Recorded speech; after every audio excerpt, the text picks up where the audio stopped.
That's all trip இது ஒரு auto மற்றும் கேப் புக்கிங் ஆப். சின்ன டவுன்களுக்கு விசேஷம், கோயில், குளம்னு டூர் போறவங்க ஆட்டோ கேப் கிடைக்காம ரொம்ப கஷ்டப்படுவாங்க. அவங்களுக்கு இந்த ஆப் ரொம்ப பிரயோஜனமா இருக்கும். கீழே டிஸ்கிரிப்ஷன்ல இருக்க லிங்கை கிளிக் பண்ணி தட்ஸ் ஆல் ட்ரிப்பை டவுன்லோட் பண்ணிக்கோங்க. நெல்லை மாவட்டம் நாங்குநேரி அருகே கஞ்சா போதையில் வடமாநில தொழிலாளி உட்பட 2 வெட்டி கொலை செய்த சம்பவம் பரபரப்பை ஏற்படுத்தியுள்ளது. நெல்லை மாவட்டம் நாங்குநேரி அருகே பெரும்பத்து கிராமத்தில் 9 பேர் கொண்ட கும்பல் தேநீர் கடையில் பெட்ரோல் குண்டை வீசியதாக தெரிகிறது. அங்கு கூடியிருந்தவர்களையும் அந்த கும்பல் அரிவாளால் சரமாரியாக வெட்டியது. இதில் அதே பகுதியைச் சேர்ந்த மாற்றுத்திறனாளி ஜான், செங்கல் சூளையில் பணியாற்றிய வடமாநில தொழிலாளி ஆகியோர் உயிரிழந்தனர். காயமடைந்த 6 பேர் தனியார் மற்றும் அரசு மருத்துவமனைகளில் சிகிச்சை பெற்று வருகின்றனர். இதனையடுத்து நிகழ்விடத்திற்கு சென்ற நெல்லை சரக டிஐஜி சரவணன், மாவட்ட காவல் கண்காணிப்பாளர் பிரசன்னகுமார் உள்ளிட்டோர் விசாரணை மேற்கொண்டனர்.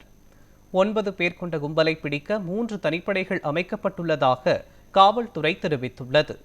இந்த கொலை சம்பவத்தை கண்டித்து நாங்குநேரி பகுதியில் மறியலில் ஈடுபட்ட கிராம மக்களிடம் காவல்துறையினர் பேச்சுவார்த்தை நடத்தினர்.